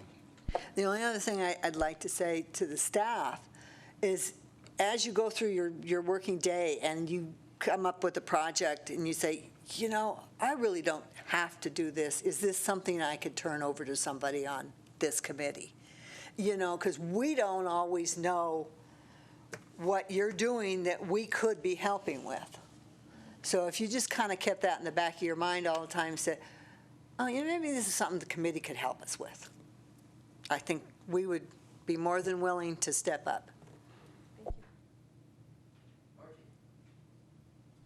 Rich, I am not willing to take over all of that weed coordination work again, just saying. Yeah, you're going to stop at the signage, right? Stop signage? Yeah, signage Okay. and web. I will still hold Okay. puncture vine by hand. Okay. Toby, your assignment is you're going to help us from afar. You're not getting out of this without some long-term You notice his wife has assistance. already left. Yes. So you can I didn't know if that was his wife, but she looked like she scowled at him when she turned around and. Okay. Laura, you have agreed to assist in the ordinance side. Okay. I would be happy to help in that if I can be of help. Great. Website, Donna, is that something you'd, okay. And I'm going to appoint Jerry to one of these. Do you have any suggestions as to which one would be the greatest passion, so to speak? Signage. Signage, okay. And Margie, you're going to work on signage, right? Mm-hmm. Okay. So we need a second website person. Well, there's Alan. That's right. That's Alan, right. Alan is not here, so Alan is on the website. Okay. I'll let Judy know. No, that'll be good. Okay. Are we comfortable? This is an agendized for action item. I don't know if we need a formal motion or whether these kind of subcommittee, I think. Working group. Yeah, excuse me. I think as a working group, it really probably doesn't need a motion. It can, if we need to do something in definition later on, we can, and we can do that with an agenda. So are there any other thoughts or comments from staff? We've kind of come a ways here, and in spite of all of our talk about taking things off of you, we haven't exactly done that. But I hope that we are moving in a direction that we'll have that result. And even if you didn't take it off us, at least people are helping to move things forward. So I think there's progress being made. And I think part of what you heard tonight is if there are suggestions as the working groups or the staff come to grips with these, and there are places that it might make sense for outside help, the staff may want to bring that back to the committee as a budget consideration, because we do have some budget that could be earmarked in selective ways appropriately for something like that. So I just want to thank you all for your willingness to not only support staff, but really get in there and do some work. It's so appreciated. We can't thank you enough. I know the staff appreciates it, and you are all volunteers, and you are wonderful volunteers, and you're willing to volunteer even more than you already are. So we can't thank you enough for all of that. Thank us when we've actually done something. We will. Reduced your workload. okay, thank you. I appreciate that, Jen. That's nice. Are there any other public comments on this item 3D? I think we beat this one. Yeah, we did. When you see Jerry, all of you, be sure and tell him what he missed. But I'll be talking to Jerry. We did decide that I was going to meet with him after today's meeting and kind of bring him up to speed on what we did. He's the newest member of the committee, and he really hasn't had a chance to get integrated. And so that was one of my goals in offering to sit down with him. I hesitated to suggest breakfast, but I might, and go from there. Okay, no other public comment. Staff updates for discussion only. Rich and Ann, who's going to take the lead? I'll take the lead. I have the first two items in the staff report. The first one is just an update on our activities out at Silver Saddle Ranch. The most recent activity was the Jazz and Beyond event out there, and it was amazingly well attended. David Bugley, who's president of the Mile High Jazz Band Association, estimated 150 people at one time, plus an additional 100 probably coming and going throughout the day. It was just an amazing turnout, and I'm still talking with the organizers. I'm sure they'll all get together when the whole festival is completed and get their final report. Do they want to return it out at Silver Saddle? But from what I witnessed, I just thought it was a great event and heard many of the same comments. But some of the recommendations that we have out at Silver Saddle are needed, such as ADA access. We were able to accommodate it, but it is a challenge right now. And then in your report are the two events coming up in September, the Friends of Silver Saddle Ranch monthly board meeting, and September 17th is the Carson River cleanup event. Everyone's welcome to join us. Member Welch will be there as a Kiwanis member, but any of the OSEC members are welcome to join us as well, and we're partnering with the Carson High School ROTC class again this year. The next item is an update on our Southern Nevada Public Land Management Act grant. Good news continues. After the first round, we were ranked number 9. After the second round, we moved up to number 5, so it looks like we will be in the funding. And usually at that point, the recommendations don't change. So we just hope the Secretary of Interior will agree and the money will be allocated to us. And now it's Rich's turn. Finally. No, I'm just kidding. Rich Wilkinson, Senior Natural Resource Specialist. I'm going to do some updates on additional updates along the Carson River area that we've been working on. This one in particular involves the Carson River Canyon. As Ann mentioned, we continue to see illegal activities happening out there. I wanted to provide an update on where we are with our automatic gate. As we mentioned in the previous meeting, we've been retrofitting an existing gate that's already out there with a solar-powered system that'll be on a photocell, and our goal is to have that gate open from dawn till dusk and then closed during nighttime.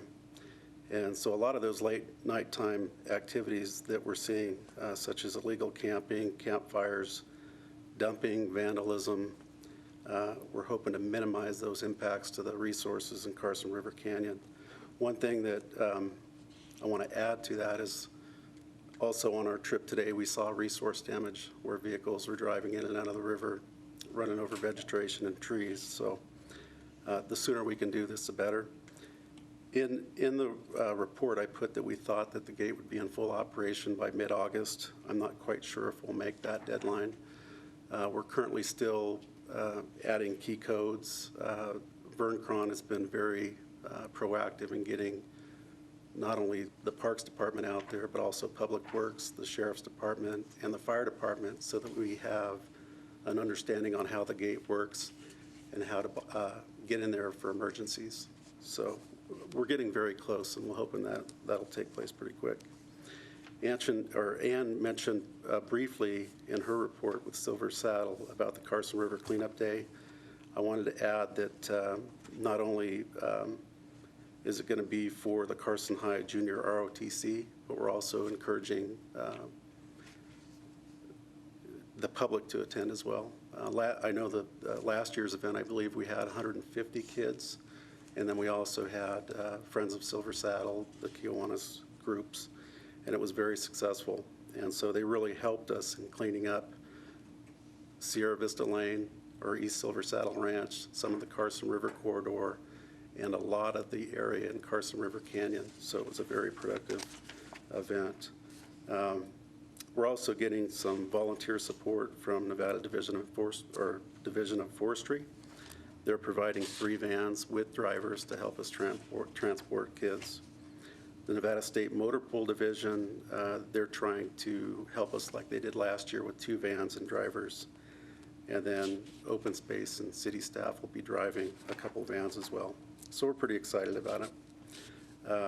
The Kiwanis Club is going to provide a barbecue lunch following the event, so that's a nice gesture.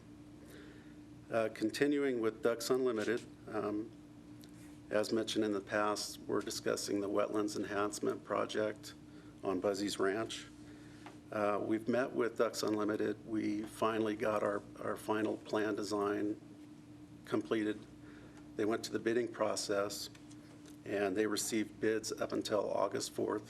I know in the staff report I put August 2nd, but they did extend that because as of the 2nd, they didn't have any contractors that submitted their bids. So after the 4th, we received a call from Ducks Unlimited saying that all 3 of the prospective bidders, their bids were higher than funding, the funding budget. So at that time, Ducks Unlimited has refused all the bids. They're in the process now of going through their engineering department to redesign the scope and reduce some of the overall project design. And I think the biggest change would be they're going to lower the levee height about 1/2 foot, which would really drastically change how much cut and fill material the contractor has to provide. They did, on the 8th, let us know that they're going to try to, rather than rebid that project, they're going to go to the lowest bidder at that time and see if they'll renegotiate the cost based on the new plan design. I just found out this morning that they've submitted their Army Corps of Engineers permit last Friday. Unfortunately, that can take up to 45 days before they know whether or not they have the approved permit. So we're still a little ways out. Staff is a little bit concerned about the potential of how wet the project site will be too, because that can impact construction quite a bit. We've worked with Mick Anderson too, and Mick Anderson has really helped us out with doing some invasive weed treatment on the site prior to the construction. So that's been very helpful. I wanted to shift gears to our fuel reduction project. This is on Prison Hill Recreation Area. Rod Rummel came to us from the Carson City Fire Department with a couple concerns. His biggest concern was for the area between Snyder and Clearview. This is an area that was previously masticated by BLM, and following that mastication, you had tumble mustard, foxtail, cheatgrass, and a bunch of other fine fuels come into that site. And those are concerning because they dry out fast, and they're a pretty big potential for an ignition source to a fire. So we had a local contractor go out and mow the property for us, and included in your staff report are some before and after pictures, which you can see. It was very successful. I have had a couple comments from residents that live in the area that are very thankful that we're being proactive with our property. Also included with that was some work on some parks and public purpose property near Kelvin Road. Another 8 acres was mowed.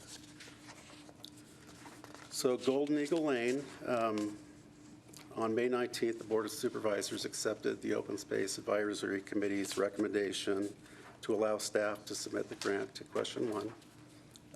We have a draft grant that's being reviewed right now, and we're hoping that we'll try to submit that grant to the city manager by the end of the week or potentially next week so that we can forward the grant to Q1.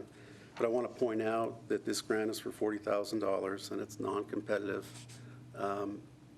Staff went to Carson Water Sub-Conservancy District and put together a project request. And since there are only 2 project requests for the funding available, they split it evenly in half.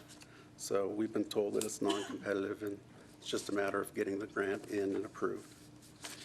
So that's pretty much all I have for updates, if there's any questions. Any questions of Rich? Margie? From a management standpoint, I'm just curious on this fuels treatment. I understand that mastication is an accepted form of fuels management, but it also just, for an ecologist, you know that the next step in is colonizers again, and we're right back at it.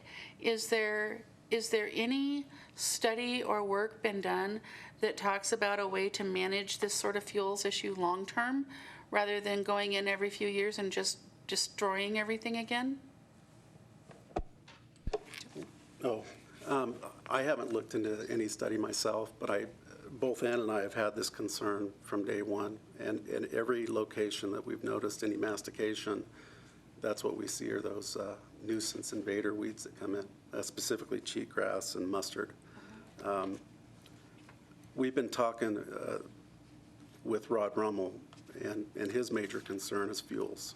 And so we've been trying to address not only their concerns and the local residents, but I think we really need to look into the future if there is a suggestion to do any mastication.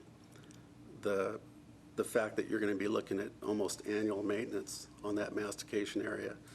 And one maybe potential idea is as a follow-up reseeding, which you can get a desired vegetation in there that maybe is not as costly to manage. So that's something we'll definitely look into. And I don't know if you had anything else, Ann, on that. That's good. Thank you. Are there any public comments on item 4A? Okay. Item 4B, update on activities, projects, and grants throughout other areas managed by the Open Space Division. Rich? Thank you, Mr. Chair. We're discussing Ash Canyon. Last fall, we put in for an NDP 319 grant, and this is an annual grant source that Open Space or the Parks Department has been managing, I think, for the last 5 years. And what we do is we take $10,000 that we use for annual road maintenance on Ash Canyon Road, and we go for this grant funding through NDP. And as a result, we've been, I think this is phase 5, I believe, of the project. And we identified 2 areas where we're seeing a lot of off-highway vehicle use in areas that are causing erosion and impacting our vegetation. So we identified those 2 areas that we wanted to close off access to and then do a fall planting and reseeding project. And we thought it was a great idea and opportunity to work with volunteer groups to do this project. I've been in discussion with Nevada Division of Forestry, the Washoe Nursery, where we're going to potentially do a purchase of plants through them, and then they might potentially match that purchase with a donation. They've also expressed the interest in coming out and do a planting training prior to the planting project. We've met with a local contractor and got an estimate to do some of the work on blocking access and then scarifying the soil and helping prepare a seed bed. And as a part of the process, and Iris helped me out a great deal with this, we also had to solicit a right of entry and a temporary construction easement through the Masonic Lodge, which is where one of the properties are. And we had to do something similar with the Nevada Division of State Lands. So we've gone through that process. The right of entry and the temporary construction easement has been accepted and signed. And so we're good to go with that. And now we're at that point where we're planning the actual event. And we're working with an Eagle Scout who's going to help us put this together. And I believe at the next open space meeting, he's going to come and give a nice PowerPoint presentation. So you're also welcome to attend and help out. It'll be a pretty large-scale project that we can hopefully get done in one day. So just wanted to give an update on that. Carson City Weed Coalition, we already discussed this a little bit, but the weed coordinator, Daniel Anderson, worked with Muscle Power, the trash mob, and we had a bull thistle weed pool on the Horse Creek Ranch. And in total, we had 11 volunteers. 7 of those volunteers were from Muscle Power. We had 2 Carson City staff employees and 1 open space volunteer. You might know him, it's Juan Guzman. He's actually from Muscle Power, too. Yeah. And also the landowner, Michael Fagan, participated in. And the event was a great success. We filled 2 pickup truckloads full of bull thistle. And I think that we probably, in looking at the property as a whole, we probably removed about 60% of the bull thistle. So it was very productive. And included in your staff reports a picture of some of the workers. Very successful.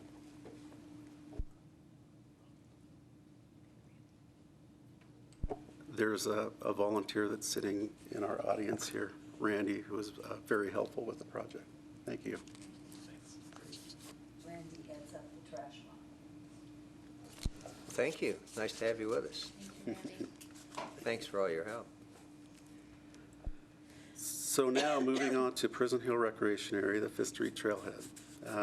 Some of you might know that we were verbally awarded the full amount for our recreational trails program grant in the amount of $200,000. And so we're very excited about that. We're anticipating that State Parks will give us the formal award and a contract sometime this fall. And then at that time, we'd like to proceed with getting the project to Public Works and going out to bid. So we're really excited about that. Just a little bit more information about the project. There's 2 primary components. The first one is improving the actual trailhead at 5th Street. And the second component is our trails realignment, where we had a couple of volunteers from Muscle Power come out and do some surveying for us. And so we're pretty excited about that because we're also going to improve our resources there and get rid of a little over 2 acres of unnecessary trails and roads. So another successful project that we're pretty happy about it. But, hey.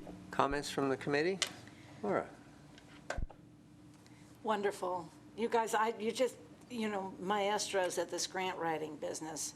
When you submit your budget, through us and then to the supervisors, do you show them all these? I mean, I think it's so impressive that if you said, okay, this is, what we're, and this, look at all this other money we're getting, that staff is getting, right, through all these efforts. There are enough people on that board that are going to be extremely impressed by this and realize, that this is bigger than even these numbers. I really suggest you do that.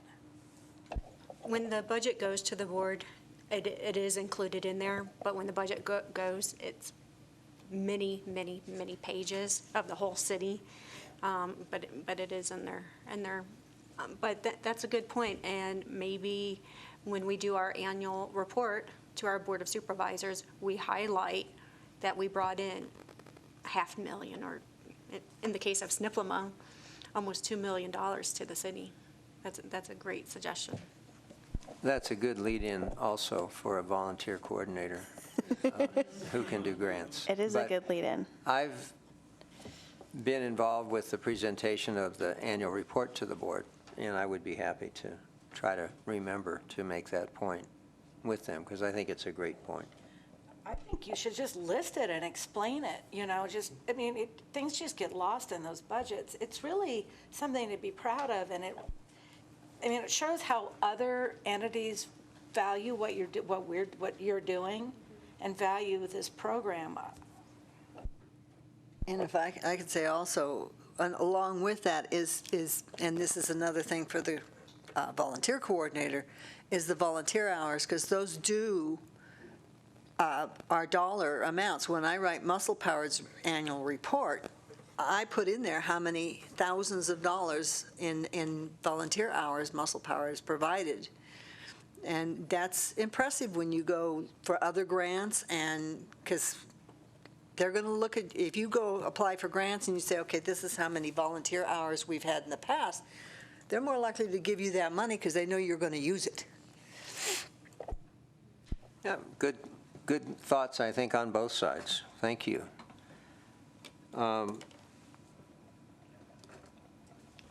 Public Works, is there any way to tell them they can go ahead and start, and we're going to pay them when we get our money? I mean, seriously. Yeah, it's actually. Rich will take a look at that. Yeah, let me know if I can help. If they have a lull, we wouldn't want them to have a lull where they didn't have a productive project. And we'll all be in the same budget year, so it should be okay. Okay, Rich, anything else on that? No, that's all I had. Thank you. Okay, thank you very much. Any public comment on our non-Carson River report? Okay.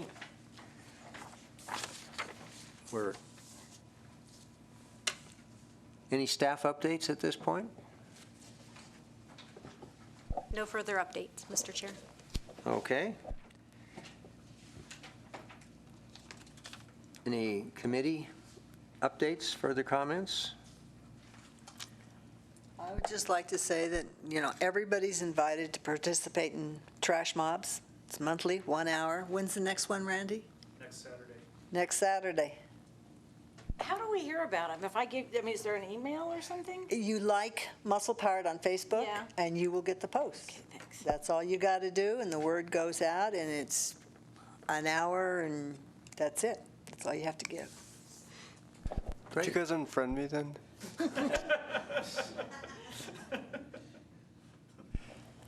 Okay, any other comments from the committee? I have a request. Yes, go ahead, Marge. I just wanted to know, I haven't found anything on the news, but the shooting fire, did any of that affect open space property? I've not seen a map to confirm, but from what I understand and just looking at the hill, very little, if any. Most of it's on private land or tribal, and a little bit on Forest Service. I can add to that a little bit. I spoke to Rod Rummel because I was hoping to get a map of the area that was impacted, and he told me that Forest Service is the lead because no Carson City property was impacted. So That's fortunate. And when you looked at that hill, you don't see a lot of fuel, but boy, it sure took off. So there's a lesson there. Okay, any announcements or future agenda items?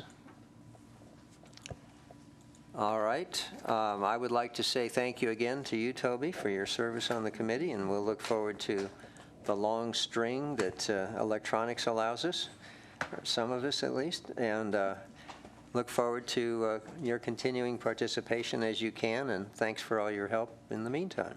Congratulations.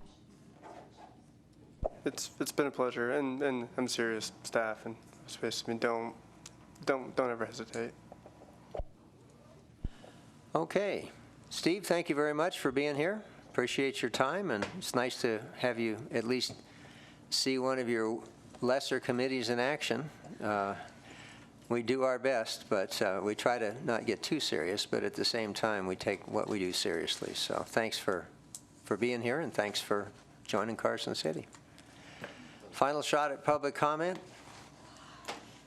Iris, anything I need to do that I haven't done? No, you're good. Oh, thank you. Okay. Any further comment, or do we have a motion to adjourn? I make a motion that we adjourn. Okay. The meeting's adjourned, and there's your